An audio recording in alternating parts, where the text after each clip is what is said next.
Le soldat poussa la porte et se figea. Sa fille Valeria était allongée recroquevillée sur le sol froid, sans couverture, sans oreiller. Pourquoi une enfant avait-elle été abandonnée ainsi chez elle?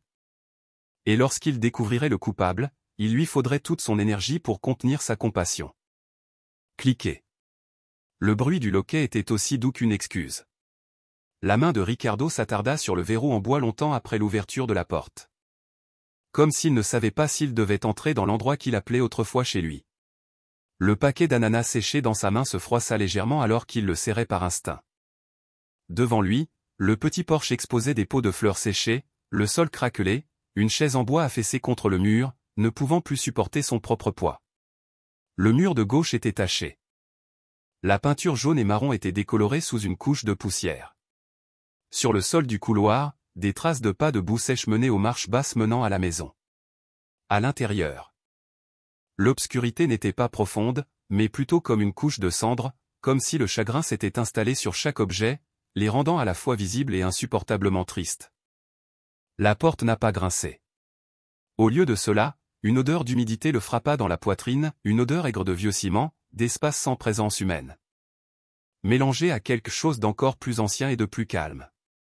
La froideur d'une maison où autrefois, le rire d'une petite fille avait résonné.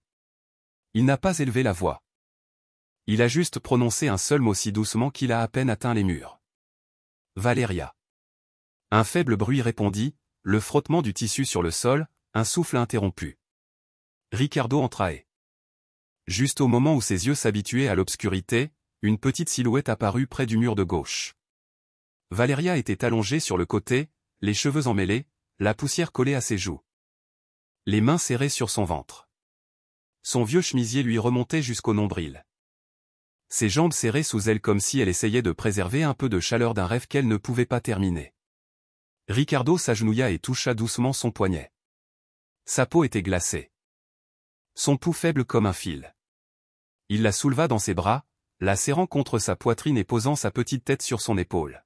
« Papa, c'est vraiment toi ?» demanda Valeria, les yeux mi-clos. Elle ne l'a pas dit avec joie, mais avec l'incrédulité silencieuse de quelqu'un essayant de confirmer un rêve qui s'est déjà brisé trop de fois. Il n'a pas répondu. Il craignait que s'il ouvrait la bouche, sa gorge s'effondrerait en morceaux. Ses cheveux effleuraient sa clavicule, lui rappelant que ce n'était pas un cauchemar. C'était un vrai corps, un vrai enfant, sa fille, fragile maintenant, comme une feuille sèche sous le soleil. Dans un coin, un paquet de pain dur était posé dans un panier en plastique. Le sac était ouvert, certaines tranches étaient déjà tachées de moisissure verte. Sur le ciment où Valeria était allongée, une tache humide n'avait toujours pas séché. Personne ne savait si c'était de la sueur, des larmes ou autre chose. Ricardo se tenait debout, la portant toujours. Marchant lentement vers la porte arrière comme s'il avait peur de réveiller quelque chose de plus délicat que l'air. Une voix de femme brisa le silence dans l'escalier du grenier. Et pourquoi ne dort-elle pas par terre? Pourquoi court-elle dans les bras de quelqu'un comme ça? Ricardo s'arrêta. Tourna les talons, mais ne quitta jamais des yeux le petit corps dans ses bras. Véronica est apparue. Elle portait une robe polaire usée, ses cheveux attachés en un chignon désordonné. Un éventail en papier plié dans une main. Elle se tenait dans l'embrasure de la porte, la lumière du couloir projetant la moitié de son visage dans l'ombre, l'autre moitié en silhouette. « Tu l'as laissé dormir là-bas » La voix de Ricardo n'était pas forte, mais elle frappait comme un marteau à travers les colonnes de la vieille maison. Valeria remua légèrement. Puis redevint immobile, ses bras étroitement enroulés autour du cou de son père. « Le sol est toujours la terre » répondit Véronica. « Je l'ai laissé près de la cuisine. C'est plus pratique. » Elle y est allée toute seule. Personne ne l'a forcée. Pas de couverture, pas d'oreiller, rien. C'est ça que tu appelles pratique? Véronica serra les lèvres. Sa colonne vertébrale se cambrant légèrement comme si elle se préparait. Elle n'a pas répondu tout de suite. Ce n'est qu'après quelques secondes de silence qu'elle dit, la voix tendue. « Je ne suis pas sans cœur, mais je ne suis pas obligé de choyer un enfant qui n'obéit pas. » Ricardo la regarda directement. « C'est ta petite fille. » Véronique émit un petit rire. Comme le crépitement d'une cheminée qu'on allume. « Et tu es son père. Où étais-tu ces 2 dernières années ?» L'air s'est épaissi. Ricardo s'attendait à ces mots. Il baissa les yeux. Déposa doucement Valeria sur une chaise en bois près de la table et l'enveloppa dans une couverture. Il n'a pas répondu. Car il savait qu'il y avait des erreurs qui ne pouvaient pas être corrigées par des explications, mais seulement par la présence. Véronique s'approcha lentement. J'ai pris soin d'elle à ma façon. Personne n'est mort. Ricardo répondit d'une voix basse mais ferme. Mourir à l'intérieur ne se voit pas au premier abord. Les personnes âgées ont souvent peur de l'obscurité. Mais ce qui est encore plus terrifiant, c'est lorsque la lumière révèle ce qui était caché. Et dans cette lumière matinale, la poussière sur le sol, les taches d'humidité sur les murs. Les marques rouges sur les poignets de Valeria. Tout parlait en silence. Il y a des vérités qui n'ont jamais besoin d'être dites à voix haute parce qu'elles finissent par sortir des coins où elles ont été enterrées. Ricardo se retourna. Souleva à nouveau Valeria et marcha lentement. Chaque marche en bois craquait sous lui, comme s'il se souvenait du temps qui s'était écoulé dans cette maison. Sans demander la permission. Sans se retourner, il se dirigea vers la pièce au bout du couloir. La vieille photo de famille est toujours accrochée là, couverte de poussière. Il était une fois un lit de pin. Autrefois. Il y avait la paix avant que tout ne devienne qu'un souvenir. Dans ses bras, Valeria serrait toujours son ours en peluche. Sa tête reposait sur son épaule, ses yeux mi-clos. Mais sa respiration était calme maintenant. Sa robe fine était poussiéreuse à l'ourlet. Des fils détachés sur les manches racontaient des après-midi passés à jouer tranquillement, seul. Derrière lui. Véronica restait debout. Elle ne l'a pas appelé, ne l'a pas arrêté. Seul le doux frottement de l'éventail en papier contre sa main pouvait être entendu, respirant dans le silence. La porte de l'étage se ferma comme un soupir ancien, le soupir d'un père qui venait de retrouver le pouls de sa vie à l'intérieur d'une maison tordue par le temps et la cruauté. Le bruit bouillonnant de l'eau dans la bouilloire, le léger cliquetis du couvercle métallique à chaque impulsion de vapeur, c'était le souffle de la maison, tendue après des mois d'abandon. Ce n'était pas encore tout à fait le jour, et il ne faisait pas encore nuit. L'air était rempli de petits sons apparemment insignifiants. Mais pour Ricardo, chacun de puiser au plus profond de la fatigue qu'il portait. Il s'assit lentement à la table, comme s'il écoutait des soupirs s'élevant dessous la terre. Chaque mouvement lui rappelait l'époque où la maison résonnait encore de rire et de l'odeur du savon de sa défunte épouse. Valeria était assise à côté de lui, son épaule effleurant son bras. Ses petits pieds pendants, se balançant comme si elle essayait d'échapper au froid des carreaux de céramique. Sa chemise délavée n'était plus entière. L'ourlet effiloché conservait encore l'odeur de la fumée du bois de chauffage. Ses petites mains agrippèrent le bord du tissu. Comme si elles essayaient de se protéger de la peur silencieuse qui grandissait dans sa petite poitrine. Ricardo est resté silencieux, non pas parce qu'il n'avait rien à dire, mais parce qu'il luttait pour empêcher sa voix de se transformer en blessure. Il y a des questions qui, posées trop tôt, deviennent des accusations. Et il n'était pas encore prêt à les affronter.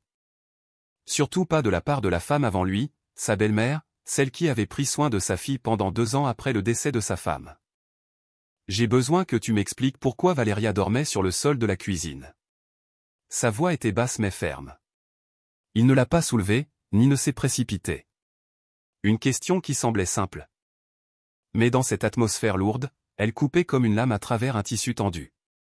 Véronique ne s'est pas retournée. Elle se tenait légèrement tournée vers le poêle, versant de l'eau bouillante dans un verre qui avait une longue fissure presque jusqu'au bord. De la vapeur montait et embuait les épaisses lunettes qu'elle portait. Pendant un instant, son visage, le même visage que Ricardo avait autrefois respectueusement appelé « maman », du vivant de sa femme lui devint inconnu.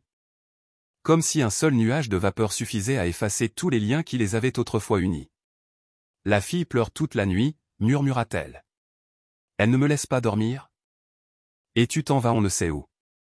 Je ne suis pas assez jeune pour supporter ces gémissements jusqu'au matin. » Ricardo baissa les yeux. Son regard tomba sur le poignet de Valeria, où une légère ligne rougeâtre marquait sa peau, comme si un ruban ou une corde avait été noué trop serré. La fille ne dit rien, mais la façon dont elle jeta un coup d'œil vers la fenêtre, là où la lumière commençait à peine à toucher le cadre en bois, lui serra le cœur. Dans ce silence, on avait l'impression que la fille essayait de cacher sa douleur. Et aussi cet instinct de quelqu'un qui s'était déjà habitué à être jugé. « Et sa chambre ?» demanda-t-il d'une voix basse. Véronica a répondu calmement, sans émotion. Je l'ai fermé. J'utilise cette pièce pour ranger des choses maintenant. La fille griffonne tout le temps sur les murs avec des crayons. On dirait une garderie. Du vivant de sa mère, elle ne disait rien. Mais maintenant que personne ne la défend, je dois lui apprendre ce qui est permis. Valeria n'a pas bougé. Ses petites mains se resserrèrent sur elle-même comme un petit oiseau sans nid. Ricardo se pencha, la tira doucement contre lui et posa une main sur son dos, une promesse tacite. Et pour avoir dessiné sur le mur, tu l'as punie en lui prenant sa chambre, en la faisant dormir par terre près du poêle. Pendant toute la saison froide? Tu trouves ça normal? Véronica posa la bouilloire sur la table, plissant légèrement les yeux. Elle n'est pas enfermée.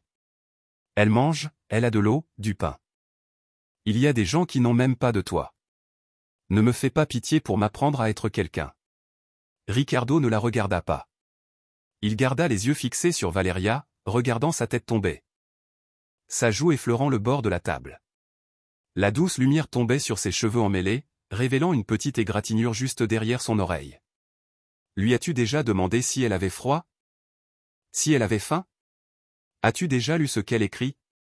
Ou as-tu trop peur de lire et de te retrouver dans ces mots? Véronique pressa ses lèvres l'une contre l'autre. Cette fois. Elle n'a pas répondu immédiatement. Elle posa un verre d'eau chaude sur la table, mais ses doigts restaient accrochés à la poignée de la bouilloire. Les enfants doivent apprendre à se taire s'ils veulent être aimés par les adultes. Si tout le monde la gâte, elle pensera que le monde existe pour la servir. Valeria tressaillit légèrement et baissa encore plus la tête. Ricardo la serra fort dans ses bras. Il n'a rien dit de plus, car il n'y avait plus de mots qui pouvaient aider. Où est sa chambre? Maintenant, la voix de Ricardo ne ressemblait plus à une question, mais à un ordre. Véronica croisa les bras et fit un signe de tête vers le couloir. Tu n'as aucun droit. Cette maison est à mon nom. Ricardo prit Valeria dans ses bras. L'enfant ne l'a pas serrée dans ses bras comme le font habituellement les enfants. Ses mains touchaient à peine ses épaules. Comme si elle avait peur de le fatiguer encore plus. Ricardo baissa les yeux et, pour la première fois ce matin-là, il remarqua une nouvelle ecchymose sur son poignet, ronde et sombre. Comme la pression du doigt d'un adulte. Il marcha vers les escaliers. Chaque pas pesait lourd, comme les années qu'il avait passées absent. Dans son esprit. Chaque appel téléphonique avec sa belle-mère revenait avec une clarté douloureuse, ainsi que tous ses messages secs. Elle va bien, ne t'inquiète pas. Elle dort. Chaque mot ressemblait désormais à une lame glacée, tranchant les fils fragiles de confiance qui liaient autrefois son cœur. Derrière lui, Véronica criait. Où penses-tu l'emmener? Personne ne peut la protéger d'elle-même, sauf moi. Ricardo ne s'est pas arrêté. Il répondit d'une voix ferme et constante. Valeria ne dormira pas ici une nuit de plus. Et j'en assume la responsabilité. Valeria murmura doucement, à peine audible. Si grand-mère te le demande demain, dis-lui que je n'avais pas faim. Elle n'aime pas que je dise que j'ai faim. Ricardo l'embrassa doucement sur le front. Il n'a pas répondu. Il n'a pas regardé en arrière. Il se dirigea simplement vers la vieille porte, celle dont la peinture s'écaillait. Usé par le temps et le silence, comme si les années sans lui avaient laissé même la maison honteuse de son incapacité à protéger une petite fille. Une petite fille qui ne craignait pas la faim. Mais le vide d'être chassée du cœur des adultes. Qui n'a pas craint le froid, mais ce moment terrible où elle a été abandonnée à l'oubli. Et parfois. La douleur n'a pas besoin de nom. Il lui faut juste des bras assez chauds pour la tenir, ne serait-ce que pour une nuit. Nous ne choisissons pas l'endroit où nous naissons. Mais nous pouvons choisir comment protéger ceux qui sont encore là. C'était la seule chose que Ricardo pouvait encore faire. Et cette fois, il ne serait pas en retard. Certains après-midi n'ont pas besoin de soleil. Parfois, une simple vieille fenêtre couverte de poussière suffit à assombrir l'âme en silence. Dans la pièce qui lui appartenait autrefois, à lui et à sa femme, Ricardo se tenait appuyé contre l'armoire, le regard perdu, sans rien fixer. Dans sa main, il tenait un chiffon humide. Essuyant doucement le verre trouble d'un cadre photo décoloré. La femme sur la photo souriait toujours doucement. Comme si elle n'avait jamais quitté ce monde. Le petit lit en bois était posé dans un coin, le matelas déjà enfoncé d'un côté. Sur le mur, De faibles traces d'un cadre manquant étaient encore visibles. Le placard à moitié ouvert révélait quelques chemises aux cols usés et une robe fleurie délavée par le temps. Dans l'air, l'odeur des vieux tissus et des fleurs séchées se mêlait à un silence qui semblait sans fin. Un léger mouvement derrière lui fit se retourner Ricardo. Valeria se tenait dans l'embrasure de la porte. Son petit corps s'adaptait au cadre en bois comme si elle en faisait partie. Ses petites mains accrochaient à l'ourlet de son chemisier, et ses yeux ne quittaient jamais le portrait que son père venait de nettoyer. Elle n'a rien dit. Elle n'est pas entrée. C'était comme si un verre invisible se dressait entre elle et cette pièce, et si elle le touchait, tous les souvenirs pourraient se briser d'un seul souffle. Ricardo l'observa un long moment avant de parler doucement. « Tu peux entrer. C'est ici que ta mère et moi avons trouvé la paix. Tu n'es pas obligé de rester à l'écart de ce qui t'appartient aussi. » Valeria est entrée si lentement que chaque pas semblait éviter de réveiller le passé. Elle s'approcha de la table où le cadre photo reposait comme une blessure que personne n'avait osé toucher. Ses doigts tremblants effleurèrent le bord du cadre. Puis elle se tourna vers son père avec une expression qui en disait plus que n'importe quel mot. « C'est ma mère ?» Ricardo hocha la tête. Les yeux embués. « Oui. » Elle souriait toujours comme ça quand elle me voyait, et aussi quand elle te voyait. Tu n'as pas seulement hérité de son visage, mais aussi de cette tendresse dans tes yeux. Valeria serra les lèvres et baissa la tête. Le silence s'épaissit jusqu'à ce qu'elle parle enfin, choisissant chaque mot comme si elle marchait sur du verre. Grand-mère a dit que si je disais à quelqu'un qu'elle m'avait frappé, tu ne reviendrais pas. Elle a dit que tu m'avais oublié. Que seuls les enfants obéissants qui gardent des secrets peuvent être à nouveau aimés par leur père. Ricardo serra les poings. Ses jointures ressortaient sous une peau tendue. Mais il ne laissait pas la rage le prendre. Son regard resta doux, pour elle. Il s'agenouilla. Tourna légèrement les épaules vers Valeria et la serra dans ses bras comme si cette étreinte pouvait retenir tout ce qui était sur le point de se briser. Tu n'as rien fait de mal. Ne crois jamais que l'amour de ton père soit conditionnel. Je n'étais pas là, non pas parce que je t'avais oublié. Mais parce que je luttais pour revenir et maintenant je suis là. Valeria n'a rien dit. Sa tête reposait contre la poitrine de son père. Son souffle tremblait. Comme si elle craignait qu'une respiration trop forte puisse tout faire disparaître. Sa petite main s'accrochait à sa chemise, ne cherchant pas la chaleur. Mais s'accrochant à la seule vérité restante dans un monde plein de mensonges. Ricardo la prit dans ses bras et la déposa sur le lit. Il tira la vieille couverture sur elle. Puis il se dirigea vers l'armoire, en sortit un ensemble de pyjamas pliés depuis longtemps et le plaça près de l'oreiller. Chaque mouvement était lent, délibéré. Comme s'il essayait de réparer quelque chose qui était cassé depuis bien trop longtemps. Lorsque Valeria ferma les yeux et que sa respiration se calma, Ricardo s'approcha de la fenêtre. D'une main. Il souleva doucement le fin rideau, révélant la cour où le soleil venait de se coucher. Les dernières lueurs du jour disparaissaient derrière la clôture envahie par les mauvaises herbes. À l'extrémité de la cour, une silhouette se tenait immobile, la même que Ricardo avait déjà aperçue en rentrant tard, toujours de loin, sans jamais oser s'approcher. Lucia était toujours là. Tenant une corbeille de pain dans ses mains, les yeux fixés sur la maison, comme si elle attendait un signal invisible qui lui permettrait de s'approcher. Elle restait immobile. Les doigts serrés autour de la poignée, le regard fixé sur le petit portail en fer. Ricardo marqua une pause, puis sortit de la pièce et se dirigea vers la porte d'entrée. Le clic sec du verrou qui s'ouvrait fut le premier bruit d'une conversation que personne n'attendait ce jour-là. Lucia leva les yeux. Ne s'attendant peut-être pas à ce que Ricardo soit le premier à ouvrir la porte. Un peu maladroitement, elle ajusta le panier dans ses bras et dit à voix basse, « Désolé de vous déranger. J'ai fait du pain à la citrouille aujourd'hui.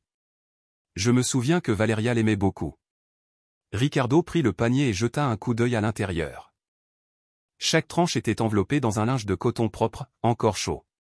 Il ne regarda pas Lucia, mais sa voix était douce comme le vent. « Merci. Elle a besoin qu'on se souvienne d'elle avec des douceurs, non pas pour lui remplir l'estomac, mais pour qu'elle croie que les adultes peuvent encore être gentils avec elle. » Lucia serra les doigts autour de la poignée désormais vide. Elle baissa encore la voix. « Je savais déjà que quelque chose n'allait pas, mais je n'avais pas le courage de le dire. Ici, la plupart des gens n'osent pas dire la vérité, surtout quand c'est Véronica qui a tort. Ricardo leva les yeux vers Lucia pour la première fois de tout l'échange. Il y a des gens qui ne disent rien, mais au moins, ils ne se détournent pas. J'apprécie ça. Lucia hésita. Le vent faisait glisser des mèches de ses cheveux sur ses joues. Et elle les repoussa doucement derrière ses oreilles. Si vous avez besoin de quelqu'un pour confirmer ce qui s'est passé, je suis prêt à témoigner. Un jour, j'ai vu Valeria s'effondrer devant la porte, se tenant le ventre, tremblante de faim. À l'époque, je ne lui apportais que du pain. Mais je ne peux pas continuer comme ça. Je ne peux plus me détourner. Ricardo serrait fermement l'anse du panier. Son expression n'exprimait ni jugement ni supplication. C'était simplement le visage d'un père qui, pour la première fois, voyait une main se tendre en signe de véritable solidarité. Il hocha légèrement la tête, sans dire un mot. Alors qu'il se retournait pour rentrer.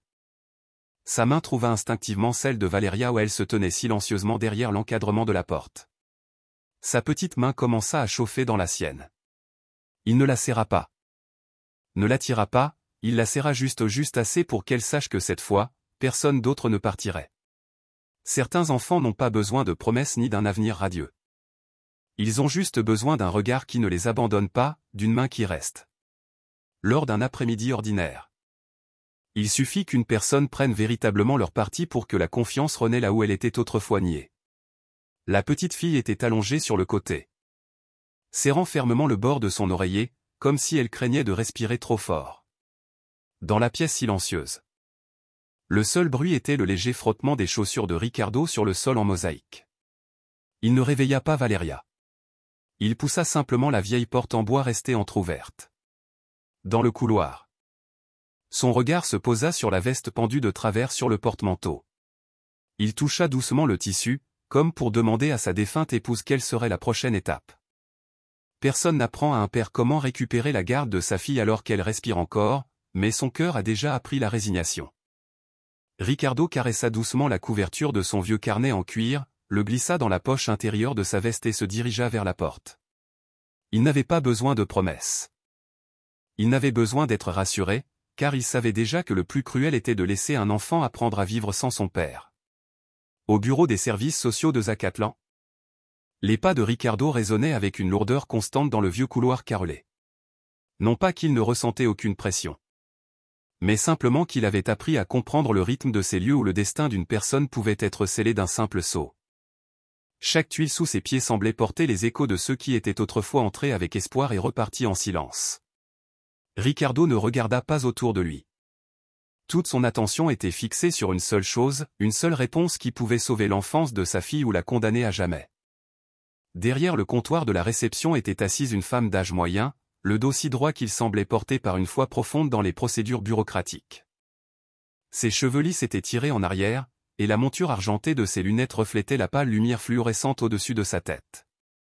Ricardo s'approcha et s'arrêta à un pas du bureau. Son expression était calme mais ferme, sans supplication ni plainte. Il n'était pas là pour supplier. Il était là pour réclamer justice pour la fille qui portait son nom.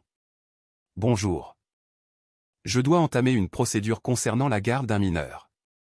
La femme a jeté un coup d'œil à son écran, a tapé quelques mots, puis a demandé « Quel est votre nom ?»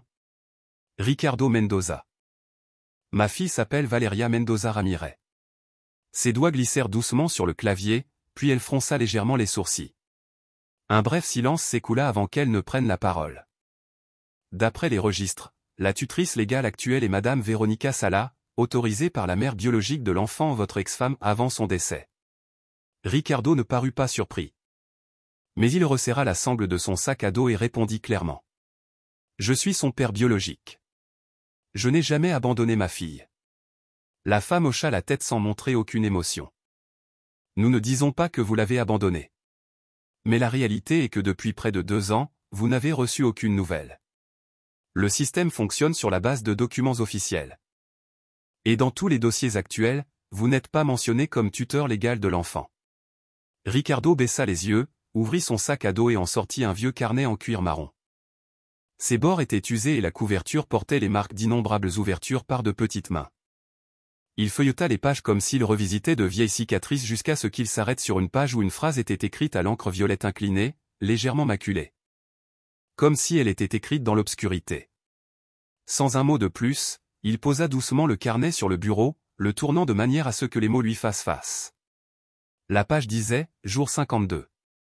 Aujourd'hui, je n'ai pas pris de petit déjeuner parce que j'ai dit par erreur que mon père me manquait. Ma grand-mère disait que parler de quelqu'un qui est parti était irrespectueux. Je ne comprends pas. J'ai juste l'estomac vide et la poitrine serrée.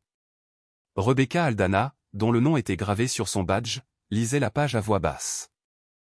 Le silence qui régnait dans la pièce n'était plus administratif. C'était le silence qui s'installe lorsqu'une vieille porte est sur le point de se fermer. Elle tourna soigneusement 2 pages en arrière et atterrit sur une ligne d'écriture inclinée et tremblante. J'espère qu'un matin, je pourrai crier au papa. Très fort. Mais je crois qu'il a déjà oublié le son de ma voix. L'encre avait coulé, comme si elle s'était mélangée à de l'eau. On ne savait pas si c'était dû à une main tremblante ou au froid d'une nuit sans couverture. Elle ne dit rien d'autre. Sa main resta sur le carnet, refusant de tourner une page. Rebecca posa le livre. Elle ne regarda pas Ricardo, mais sa voix ralentit. Je n'ai pas le pouvoir de modifier le dossier immédiatement, mais j'enverrai une demande au service juridique pour qu'il réexamine l'affaire. Ricardo hocha la tête sans dire merci. Il savait que parfois, dire « merci » ne fait que donner l'impression à l'autre d'avoir fait quelque chose de bien, alors qu'en réalité, il cesse simplement de faire partie du silence. Il quitta le bureau avec le même poids dans la poitrine qu'il avait en entrant. Dans la cour arrière du bâtiment, quelques personnes attendaient de régler des litiges fonciers. Un vieil homme somnole sur un banc, et un enfant tient la main de sa mère en regardant Ricardo s'éloigner. Ricardo sortit son téléphone. Il composa un numéro qu'il connaissait par cœur, celui de l'ancien lieutenant José, son ancien compagnon d'unité, désormais au service juridique. « Ricardo, as-tu toujours mon numéro ? J'ai besoin de ton aide. Ma fille vit avec la personne qui l'a forcée à dormir par terre, dans le noir complet. Et la justice ne demande que des papiers, pas des cicatrices. » « Je comprends. » répondit Ricardo. « Envoie-moi tout. Je verrai ce que je peux faire. » Mais Ricardo, ça va. Il regarda au loin, où les toits gris s'empilaient les uns contre les autres en silence sous un ciel qui ne pouvait pas décider s'il appartenait à la pluie ou à l'aube. « La fille est vivante, dit-il. Mais elle a appris à retenir sa respiration au lieu de respirer, et je ne la laisserai pas continuer à vivre comme ça. » Il a raccroché. Le vent soufflait doucement dans le couloir. Un prospectus flottait au sol, presque effacé, avec une phrase effacée, « Le bonheur commence par la sécurité de l'enfance. » Ricardo ne le ramassa pas. Il continua simplement à marcher, serrant fermement le carnet dans ses mains. À l'intérieur, il n'y avait pas ce que la jeune fille avait vécu, mais ce que les adultes lui devaient encore. Il y a des moments où un père n'a rien à prouver, il a juste besoin d'être présent. Mais quand sa présence ne suffit plus, il doit faire ce que tout le système aurait dû faire depuis longtemps. Et aujourd'hui, Ricardo a commencé non pas pour gagner, mais pour que Valeria n'ait plus à perdre. Le vieux café à côté du marché était plus vide que d'habitude ce matin-là. Ricardo entra. Non pas parce qu'il avait besoin d'un café, mais parce qu'il savait que quelqu'un l'attendait. Don Santiago, le voisin de l'ancienne maison de Véronica, était déjà assis, les mains posées délicatement sur sa canne en bois. Entre les deux hommes, séparés par près de 40 ans, aucune politesse n'était nécessaire. « Alors tu es revenu. »« Je pensais ne plus jamais revoir ce vieux soldat, » dit Santiago. Ricardo hocha simplement la tête en silence. Mais dans ce silence, le vieil homme comprenait plus que n'importe quel mot n'aurait pu le dire. Ce simple geste exprimait une profonde gratitude, le poids de quelqu'un qui avait trop perdu. Et une résignation qui lui collait aux os comme du sel. Ils restèrent assis en silence pendant presque une minute entière. Santiago commença alors lentement. Véronica ne savait jamais quand s'arrêter. Dans sa jeunesse, elle était connue pour sa rigueur, mais cette dureté dépassait souvent les bornes. Je me souviens qu'un jour, elle a giflé sa fille devant la maison, juste parce qu'elle avait répondu devant les invités. Elle n'a pas pleuré, elle a juste baissé la tête et est entrée silencieusement dans la maison. Ce moment ne m'a pas fait craindre Véronica. Il m'a fait craindre le silence que cette petite fille a dû endurer toute son enfance. Ricardo continuait de regarder droit devant lui. Mais ses doigts commencèrent à se resserrer sur ses genoux comme si c'était le seul moyen de l'empêcher de trembler. sa femme n'avait jamais beaucoup parlé de son enfance, se contentant d'esquiver le sujet avec un sourire forcé. Il n'avait pas besoin d'en entendre davantage. Valeria, sa fille, avait fait de même, elle avait baissé la tête. Ce silence n'avait pas besoin d'explication. Il le fit respirer plus lentement, comme si un soupir supplémentaire risquait de lui briser la poitrine. Une fois, continua le vieil homme. Cette petite fille la mère de Valeria est restée dehors tout l'après-midi parce qu'elle avait oublié son pull dans le jardin.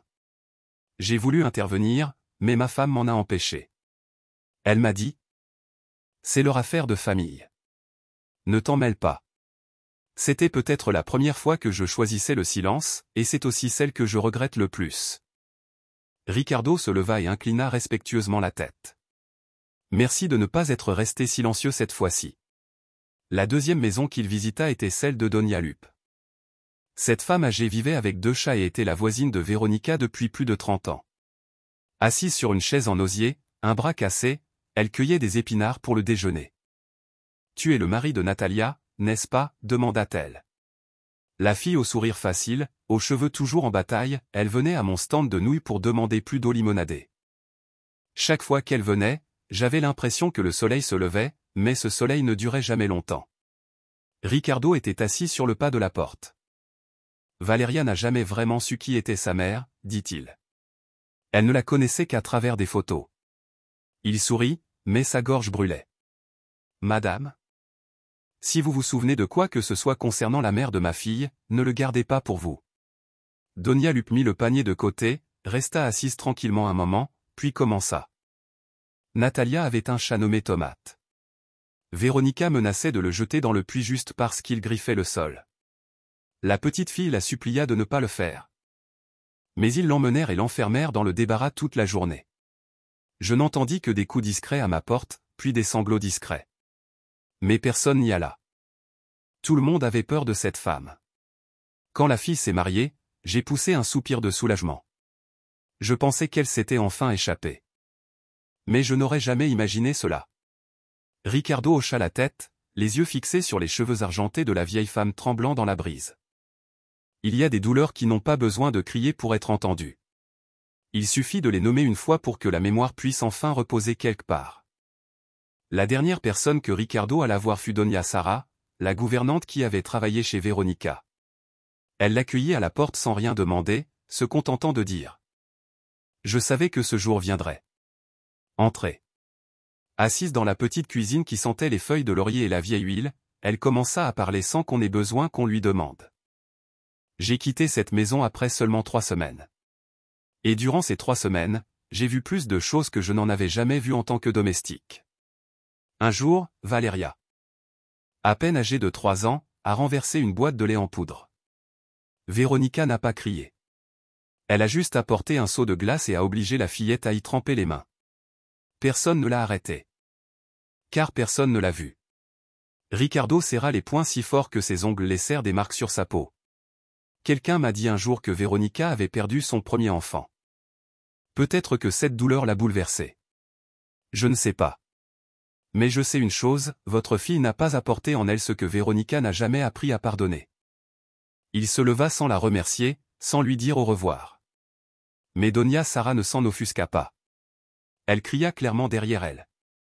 Ricardo, ne laisse pas cette petite fille se sentir obligée de s'excuser d'être née. Ricardo remonta la ruelle pavée pour rentrer chez lui, portant un sac en papier craft encore chaud, parfumé au pain frais. Chaque pas devenait plus lourd à mesure que l'après-midi s'étendait sur le sol. Il vit Valeria assise sur la marche, les genoux serrés, le regard fixé sur les arbres qui perdaient déjà leurs feuilles. Sa vieille poupée aux bras recousus reposait paisiblement dans ses bras. Quand Ricardo s'approcha avec le pain, Valeria leva à peine les yeux, puis hocha légèrement la tête. Elle ne dit rien, pas un seul mot de politesse, mais il savait que ce petit geste était un signe de confiance, celui qu'il essayait de reconstruire, petit à petit. Plus tard. Tandis que Ricardo se lavait les mains dans la cuisine, Valeria entra, une boîte de crayons de couleur à la main. Elle l'ouvrit et en sortit quelque chose enveloppé dans un mouchoir. C'était une cassette audio. Je l'ai enregistrée, dit-elle. Quand grand-mère m'a crié dessus. Quand elle a dit que personne ne me croirait. Ricardo s'assit, tenant la cassette. les mains tremblantes. Qui t'a appris à faire ça? Valéria ne le regarda pas. Elle baissa la tête et murmura, j'y ai pensé toute seule. Parce que si papa ne revenait pas, tout le monde continuerait à croire que j'ai inventé des choses. Ricardo la serra dans ses bras. Il ne lui fit aucune promesse, ne lui donna aucune explication. Il la serra simplement dans ses bras le temps de lui faire comprendre qu'elle n'avait plus rien à prouver à personne. Cette nuit-là, une fois Valéria endormie, Ricardo s'assit seul devant le magnétophone. Il copia l'enregistrement, alluma l'ordinateur et commença à écrire les premières lignes d'une lettre adressée au Bureau des droits de l'homme de l'État de Puebla. La lampe de bureau tomba sur le journal de Valéria. Laissé ouvert au milieu. La dernière ligne était écrite d'une petite écriture penchée. Si quelqu'un m'entend, peut-être que je n'aurai plus à pleurer seul. Ricardo marqua une pause et leva les yeux vers la fenêtre. Le vent nocturne portait l'odeur humide de la terre, et l'espace d'un instant, il crut à quelque chose. La vérité n'a pas toujours besoin de crier pour être entendue. Certains enfants ne mentent pas. Ils ont juste besoin de quelqu'un d'assez courageux pour les écouter jusqu'au bout. Le ciel n'était pas complètement clair, mais pas assez nuageux pour que ce soit une mauvaise journée non plus. Le linge suspendu sur la corde à linge s'accrochait encore à la rosée de la nuit précédente, suspendu dans l'air. Comme s'ils avaient oublié de sécher, juste pour accueillir le soleil. Dans la poitrine de Ricardo, le silence ressemblait à l'espace entre deux cloches d'église, quand l'une vient d'annoncer la douleur, mais que celle qui apporte la paix n'a pas encore sonné. Ricardo était assis tranquillement à la table en bois, caressant distraitement du doigt le bord d'une vieille tasse en terre cuite. Le thé à l'intérieur avait depuis longtemps perdu sa chaleur. Le silence ne semblait pas vide. Il ne faisait qu'amplifier chaque petit bruit dans la maison, le murmure du vent s'infiltrant par la fente de la porte. Le léger tintement d'une cuillère en bois tremblant sur l'étagère sous l'effet de la brise. Et quelque part au fond de sa mémoire résonnaient encore les mots prononcés par Valéria ce matin-là. À peine plus qu'un murmure. « Papa, je n'arrive toujours pas à croire que tu sois là. Mais si c'est un rêve, je ne veux pas me réveiller. » Ricardo n'avait pas répondu. Il s'était contenté de la serrer fort. Mais la façon dont elle entourait sa taille, dont elle enfouissait son visage dans son t-shirt comme un chaton essayant de faire confiance à une main inconnue. C'était suffisant. Il comprit alors que ces mots n'étaient pas que de la joie. Ils étaient le poids d'un doute bien trop lourd pour un cœur si petit. Un coup sec retentit soudain contre la porte. Fort et puissant, comme s'il voulait briser le bois vieilli et usé. Ce n'était pas le coup habituel de Lucia lorsqu'elle apportait du pain. Ni le grincement paresseux des griffes du chien du voisin sur le sol. C'était le genre de coup qui fait trembler les murs du passé, comme si quelqu'un était venu déterminé à les démolir. Valéria. Descends tout de suite. Tu n'as pas le droit de vivre dans cette maison sans ma permission. La voix de Véronica trancha le silence comme une corde tendue qui se casse sous la pression. Ricardo posa la tasse et se leva sans hâte et se dirigea vers la porte. Il fit coulisser le loquet et l'ouvrit juste assez. Le visage de sa belle-mère apparut dans le cadre, les yeux serrés. Les lèvres pincées, le front plissé comme quelqu'un qui tente de contenir une tempête déjà passée. Si elle veut parler, d'accord. Mais je ne permettrai pas qu'un seul mot prononcé ici devienne le dernier simplement parce qu'il n'y a pas de témoin. Il se retourna et l'appela distinctement, « Lucia, peux-tu venir un instant ?» Et si Madame Dahlia est là, ce serait bien qu'elle vienne aussi. Bientôt, Lucia apparut, les sandales encore souillées de terre, le visage sérieux mais calme. Dahlia la suivait. Une patate douce à moitié mangée à la main et un foulard gris pâle noué autour du cou. Véronica fronça les sourcils. Ses lèvres tremblaient légèrement, comme si elle essayait de contenir sa colère. « Qu'est-ce que c'est ? Vous organisez un tribunal dans la cour ? Vous pensez que c'est le tribunal de votre famille ?» Ricardo secoua la tête, sa voix était ferme et posée. « Nous voulons simplement nous assurer que chaque mot prononcé aujourd'hui soit prononcé à la lumière, en plein air, et non dans l'obscurité de l'isolement. » Lucia n'attendit pas d'invitation. Elle s'approcha de Valéria, qui se tenait penchée près de la porte, et lui caressa doucement les cheveux sans dire un mot. La jeune fille lui prit la main et, croisant le regard de sa grand-mère, afficha un regard mêlé de peur et de tristesse. « Et pour qui te prends-tu, à toujours te mêler de tout ? De quel droit te crois-tu dans les affaires familiales des autres ?» Lucia a répondu avec un sourire serein. « Je ne suis pas de la famille, mais j'ai été le premier à voir Valéria baisser la tête pour manger, et le premier à la relever pour dire merci. Ça me suffit. Véronique se tourna vers Dahlia. Et toi, tu n'es que la femme de ménage. Occupe-toi de ton travail. Ou alors, tu essaies de te mêler des affaires familiales, maintenant? Madame Dahlia ne manifestait aucune colère. Elle parlait avec calme et détermination, sans jamais quitter Véronica du regard. Je m'en souviens parfaitement. Un jour, tu as versé un bol entier d'atoll bouillant sur la main de la petite Valéria, juste parce qu'elle avait laissé tomber un verre. Cet après-midi-là, j'ai changé sa compresse froide 4 fois. Mais sa petite main est restée rouge et gonflée. Et pourtant, ce qui me hante, ce n'est pas la brûlure, c'est le regard muet qu'elle a gardé pendant des jours, effrayée à l'idée de dire un seul mot. C'est à ce moment-là que j'ai réalisé que je ne pouvais pas continuer à faire semblant de ne pas voir ce qui se passait. Véronica commença à perdre son sang-froid. Son visage se crispa et se détendit, comme si elle cherchait désespérément un moyen de rester debout face aux 3 personnes qui lui faisaient face. Sa voix s'éleva plus fort que nécessaire. Mais manquait de conviction. J'ai le droit d'élever ma petite fille comme je l'entends.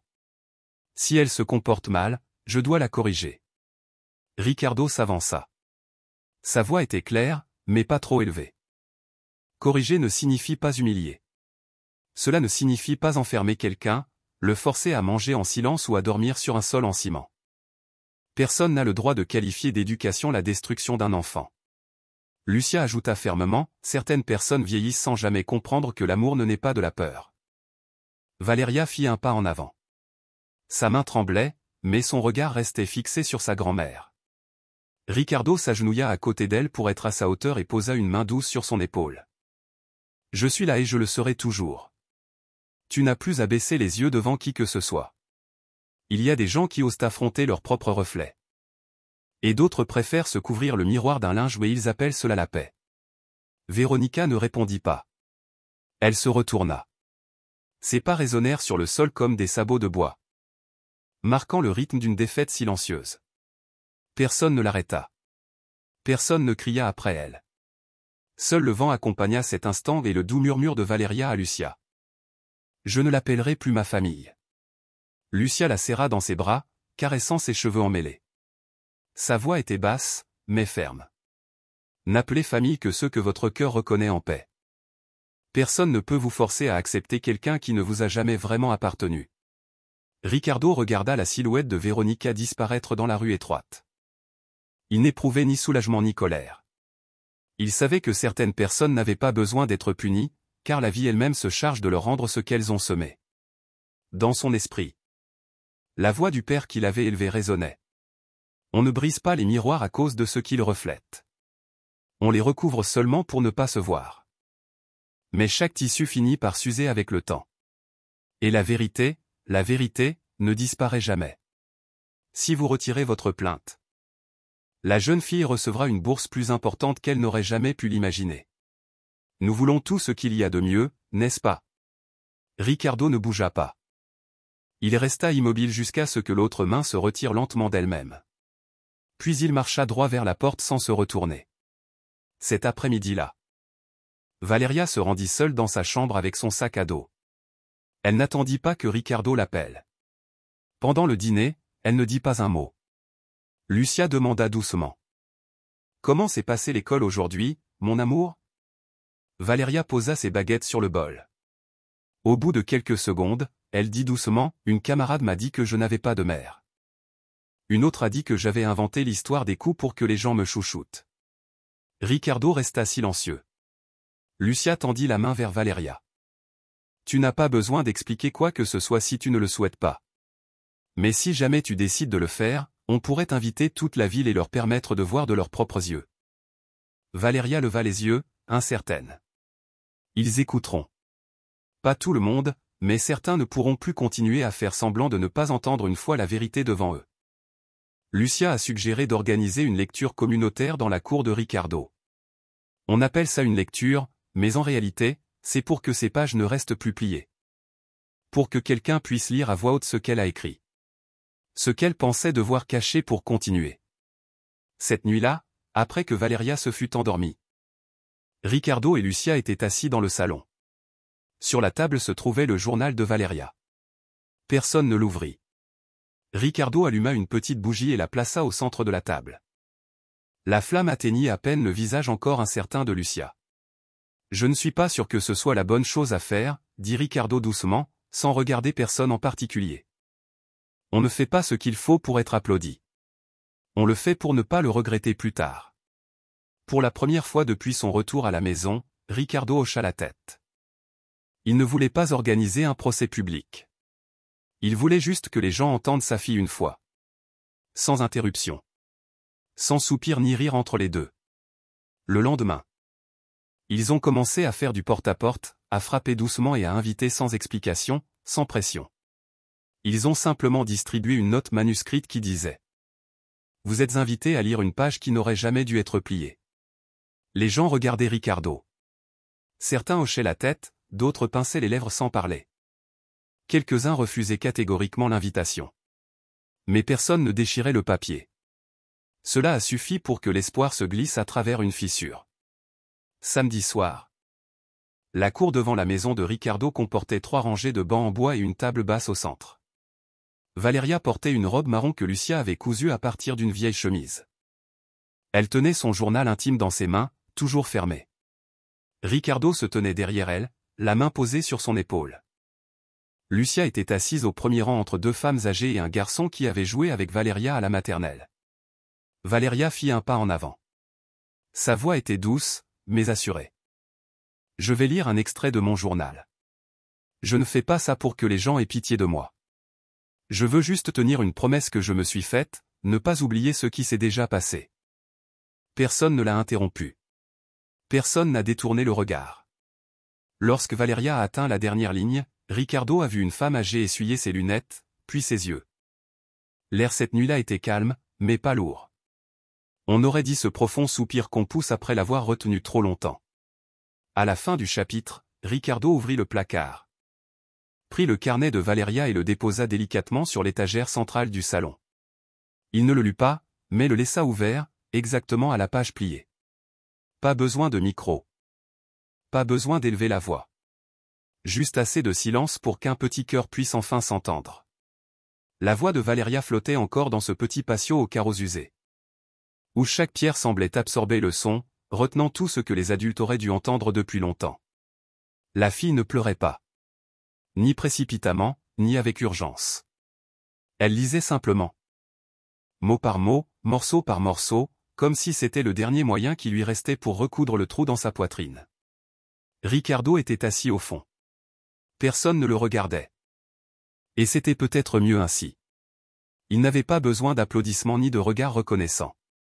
Celle qui avait besoin d'être vue, c'était Valeria. La fille se tenait droite. Les mains stables, les yeux fixes. L'histoire de la jeune fille qui ne parlait jamais n'était plus seulement écrite. Elle était devenue réalité aux yeux de tous à travers des larmes invisibles. Des respirations retenues et des nuits sans oreiller. Une enseignante âgée s'approcha alors que le groupe commençait à se disperser. Sa voix était rauque, sans douceur ni acuité. Personne n'apprend à une fille à parler comme ça. Le saviez-vous? Les enfants ne peuvent exprimer que ce qu'ils ont déjà ressenti. Elle parle comme si son cœur avait mûri avant même qu'elle apprenne à pleurer. Ricardo hocha la tête en silence, non pas parce qu'il ne savait pas quoi dire, mais parce qu'il avait trop de mots qui n'avaient pas besoin d'être prononcés. Une autre femme, la peau hâlée par le soleil et la silhouette ferme, s'arrêta près du portail. Elle n'osa pas entrer tout de suite. Elle agrippa les bords de son chemisier à 2 mains. Son regard était direct, mais il exprimait un mélange de doute et de tristesse. Ricardo s'arrêta un instant. Puis murmura, « Camilla ». Elle hocha la tête d'une voix qui donnait l'impression que chaque mot devait se frayer un chemin à partir d'une pierre logée dans sa poitrine. « Je ne suis pas là pour vous interrompre, mais je crois qu'il y a des choses qui, si on ne les dit pas, pourrissent à l'intérieur. Ce que je vais dire ne s'adresse pas à vous. C'est pour la fille. » Lucia s'avança en parlant doucement. « Êtes-vous médecin ?» Camilla serra les doigts. « C'est moi qui ai accouché de votre femme, Ricardo. Elle a beaucoup pleuré dans cette pièce. Non pas à cause de la douleur de l'accouchement, mais parce que personne ne l'attendait dehors. » Ricardo tourna son visage vers elle. La question lui échappa avant qu'il puisse la retenir. Pourquoi ma mère a-t-elle laissé ma femme seule ce jour-là? Je sais que je n'ai pas pu arriver à temps, mais je lui ai demandé d'être là pour prendre soin de ma femme et de ma fille. Camilla le regardait comme quelqu'un qui avait gardé un secret pendant bien trop longtemps. Elle est restée dans le couloir une dizaine de minutes, puis elle est partie. Quand je lui ai demandé pourquoi, elle a répondu sans émotion, accoucher était un travail de femme. Inutile de les réconforter. Dès la fin de l'accouchement. Votre femme a pleuré pour prendre sa fille dans ses bras. Elle voulait l'allaiter, mais votre mère a retiré le bébé. Elle a dit, la faiblesse engendre des enfants faibles. Elle doit apprendre à endurer avant d'ouvrir les yeux. Le silence régna pendant quelques secondes. Camilla laissa alors échapper une dernière phrase. Je n'ai jamais oublié ce regard. Ce n'était pas celui d'une mère qui rencontre sa petite fille. C'était celui de quelqu'un qui se perdait dans l'instant où une nouvelle vie commençait. Ricardo ferma les yeux.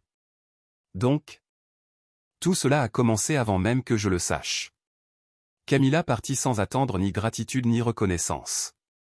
Mais arrivée au portail, elle marqua une pause et se tourna vers Lucia. Murmurant comme si elle laissait derrière elle un dernier fil de vérité. Si un jour quelqu'un a besoin de témoigner, je ne me cacherai pas.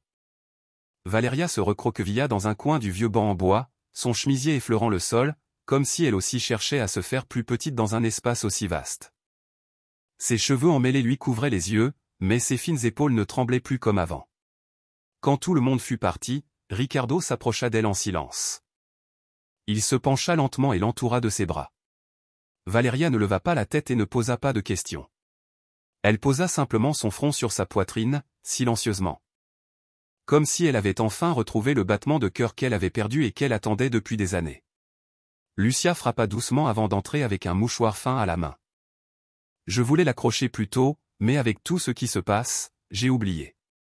Je l'ai apporté maintenant, pour que la fillette ait quelque chose de doux à tenir. Ricardo l'accepta. Sa voix plus rauque et plus sèche que d'habitude. Merci d'arriver toujours au bon moment. Lucia posa une main sur son épaule. Tu n'as pas à me remercier, Ricardo. Je fais ça parce que je crois que c'est juste, pas parce que je m'attends à ce que quelqu'un le remarque. Ricardo regarda le mouchoir, puis se tourna vers sa fille. Le petit visage de Valeria commençait à se détendre, comme celle qui sort d'un long hiver. En elle, aucune flamme ne s'était allumée. Mais une douce chaleur commença à se répandre comme celle qui persiste dans la manche d'un vieux manteau, se propageant lentement, silencieusement. Mais si régulièrement que personne n'ose l'éteindre. Hier soir, Valeria est entrée dans la chambre sans frapper, sans hésitation. Elle monta sur le lit et se blottit à côté de Ricardo, comme si cet espace lui avait toujours appartenu. Elle n'a pas demandé la permission, ni attendu d'invitation. La couverture couvrait à peine ses hanches. Et sa petite tête reposait doucement sur le bras de son père, comme si après tant de nuits d'errance sans direction, elle avait enfin trouvé le premier oreiller qui convenait à son petit corps. « Tu es fatigué, papa » demanda-t-elle d'une voix calme. « Oui, mais tu ne pars plus, n'est-ce pas ?»« Non, chérie, même si je n'ai plus de force, je resterai. » Cette réponse n'avait pas la cérémonie d'une promesse, mais elle portait le poids d'une décision déjà prise. Les enfants n'ont pas besoin de serments solennels. Ils ont seulement besoin d'un adulte assez courageux pour rester, même en silence. Le sommeil est venu lentement, mais cette fois. Personne n'a dormi seul. Certains enfants ne naissent pas dans une étreinte chaleureuse, mais s'ils sont enveloppés dans des mains chaleureuses, dans la patience et la confiance. Eux aussi pourront éventuellement rêver. Et si ce rêve est assez long, assez tendre, alors peut-être que lorsque la première lumière se glissera à travers la fente de la porte, Valeria ne bronchera pas à chaque bruit. Elle se réveillera et s'étirera comme un cocon pas encore ouvert, et enfilera tranquillement ses sandales sèches. Elle marchera à petits pas dans le couloir, sans avoir besoin d'éviter un seul regard. Je veux prendre le petit déjeuner avec papa et mademoiselle Lucia, dira-t-elle. Et cela seul est le début de tout ce qui n'a jamais eu de nom. Une branche de rose fanée reposait silencieusement dans une tasse en céramique ébréchée depuis longtemps. Personne n'avait changé l'eau, et pourtant personne n'osait la jeter. Valeria regardait souvent cette fleur en mangeant son petit déjeuner, même si elle ne l'avait jamais touchée. Ce jour-là, elle tira une petite chaise en bois jusqu'à la fenêtre et posa la tasse sur le rebord de la fenêtre. Une fleur séchée, si elle sait qu'elle a été placée au soleil, pourrait-elle revenir à la vie? Ricardo ferma discrètement sa mallette en cuir usé, dans laquelle il avait soigneusement rangé des déclarations, des témoignages, des dossiers médicaux et des documents d'experts. Chaque page lui semblait comme un point dans la mémoire, un point qui ne lui faisait pas mal, mais qui n'était pas complètement guéri non plus. La valise était posée près de l'armoire. Stable comme un soldat montant la garde dans le noir. Il s'assit sans se lever comme un vainqueur ni s'incliner comme un vaincu. Il n'y avait qu'un silence si profond que si quelqu'un avait ouvert la porte à ce moment-là. Il aurait pensé qu'il s'agissait d'une vieille chapelle où un peu d'âme persistait encore parmi la poussière. Dehors, un moineau a traversé la fenêtre, laissant une plume coincée dans la fissure du cadre en bois. Valéria a dessiné sur le sol avec une brindille, des cercles tordus formant une ligne de figures humaines. Elle ne les a pas coloriés. Juste des contours approximatifs. Ricardo regardait derrière la porte, sans appeler, sans s'approcher. Il a attendu. Quelques instants plus tard, il ouvrit la porte et sortit. La chaise à côté de Valéria était toujours vide. Elle ne leva pas les yeux, mais poussa une petite pierre sur le côté, faisant de la place pour quelqu'un à côté d'elle. Ricardo s'est assis. Aucun d'eux n'a parlé.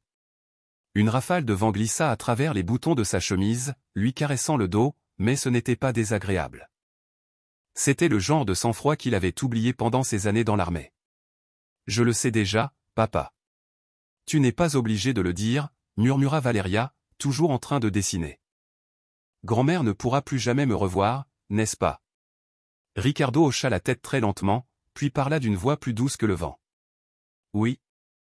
Et personne d'autre n'aura jamais le droit de vous séparer de moi, ni par des mots, ni par des signatures. Valéria leva les yeux. Il n'y avait plus de peur dans ses yeux. Mais quelque chose comme un doute subsistait, une prudence qui faisait partie de son instinct.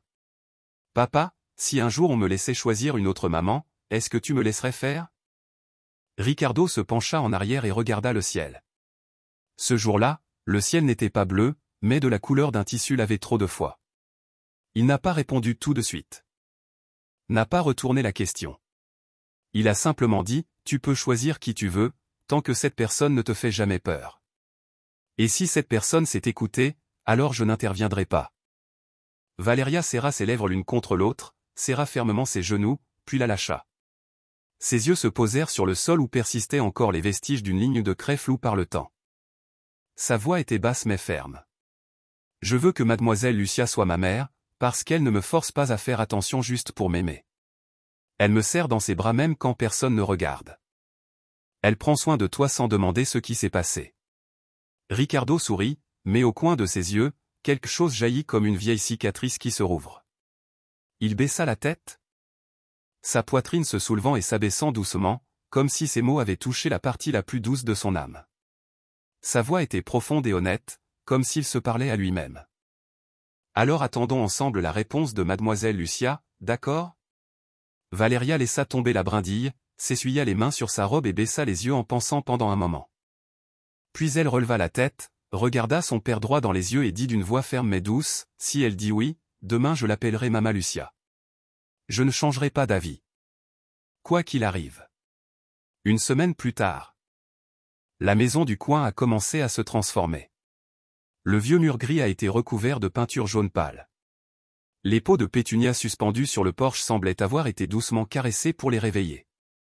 Lucia a emménagé tranquillement, sans beaucoup de bagages, juste un panier en osier, quelques vieux livres et une photo en noir et blanc dans un cadre en bois sans verre. Ricardo n'a pas posé de questions. Il l'a simplement aidé à placer l'armoire.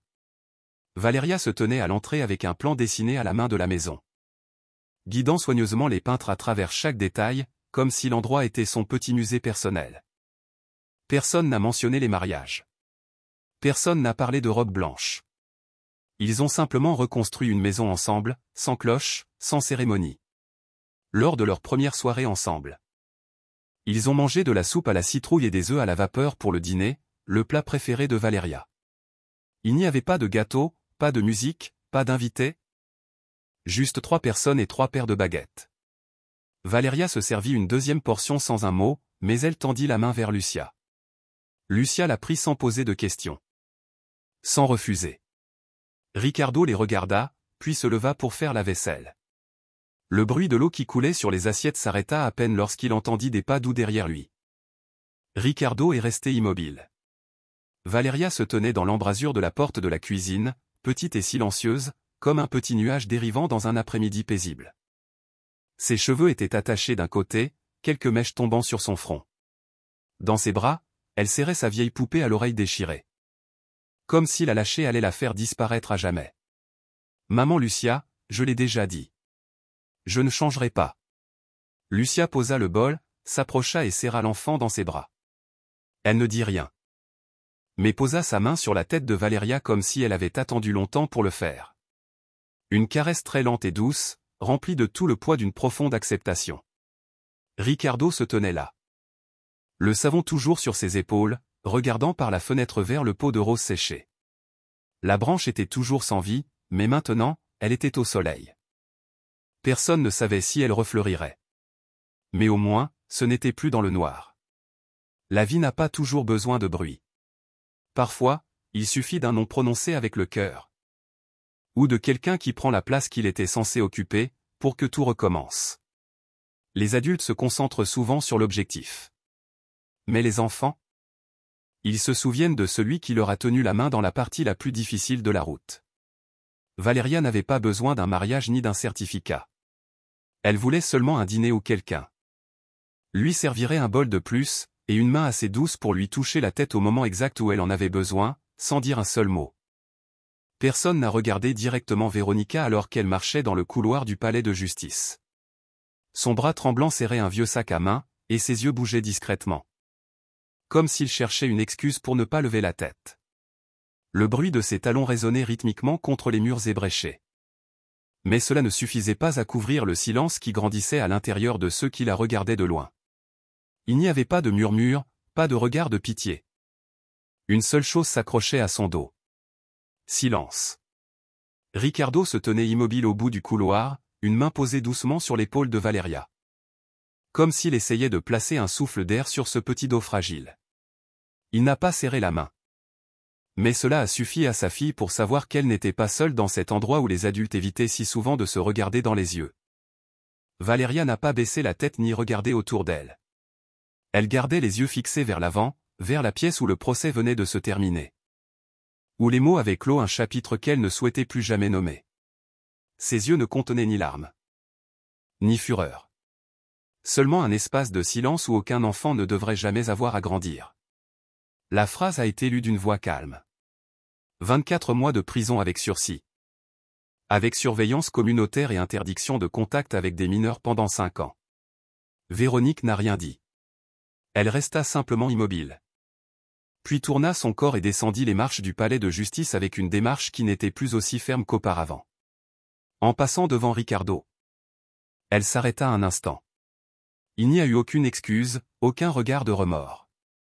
Seulement un bref regard de côté, comme pour essayer de mémoriser le visage de l'homme qui l'avait amené à tout perdre. Mais personne ne l'a arrêté. Personne n'a dit au revoir. Une semaine plus tard, Ricardo est retourné au palais de justice. Cette fois. Pas avec les pas lourds d'un père en quête de justice. Mais en tant qu'homme portant un dernier fragment de mémoire qui devait être enterré. Il est arrivé tôt et s'est assis dans le hall en pierre vide. Dans sa main.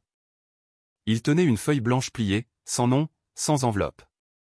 Lorsque la greffière est arrivée avec le dossier, Ricardo ne s'est pas précipité pour la rencontrer. Au lieu de cela, il a délicatement placé le papier plié sur la table à côté du registre. Ce geste était un adieu, silencieux et sans attente. Le journal disait, un enfant n'exige pas que les adultes soient parfaits. Mais il ne devrait pas avoir à apprendre le pardon avant de comprendre ce qu'est l'amour. On a dit plus tard que Véronica s'asseyait souvent seule dans l'arrière-cour de la maison de retraite de Santa Elena, regardant les rides de sa paume. Quelqu'un a prétendu un jour avoir demandé à un vieil homme aveugle, si vous avez déjà frappé un enfant et qu'il n'a pas pleuré, était-ce la faute de votre main ou de son cœur? Car il ne sait plus ce qu'est la douleur? Ricardo n'a jamais parlé à personne de la lettre qu'il a reçue du Bureau des droits de l'homme de l'État de Puebla. Il a été formellement tapé. Le remerciant d'être un exemple pour les autres pères célibataires qui savent comment protéger leurs enfants. Il l'a invité à apparaître dans une émission de télévision. Il le lut, le plia et le plaça sur le dessus de l'armoire en bois. Il ne l'a pas jeté, mais il ne l'a pas non plus gardé comme un souvenir précieux. Ce matin-là, lorsque Lucia entra dans la cuisine, elle trouva Ricardo debout devant la cuisinière à gaz, sa main n'ayant toujours pas allumé la flamme. Elle remarqua l'enveloppe blanche à côté de l'assiette de pain. « Ils t'ont invité à la télévision ?» demanda-t-elle. Ricardo hocha faiblement la tête. Il n'a pas regardé Lucia. Il a juste laissé échapper un long soupir. « Je pense que tu devrais en parler. L'histoire de Valeria pourrait aider d'autres enfants. » Ricardo s'est retourné. Son regard ne montrait pas de rejet, mais il ne montrait pas non plus d'accord. « Je ne suis pas sûr que les gens aient besoin d'entendre plus d'histoires, » a-t-il déclaré. « Mais je suis certain qu'elle a besoin de voir son père assis à table chaque matin. » Lucia n'a rien dit de plus.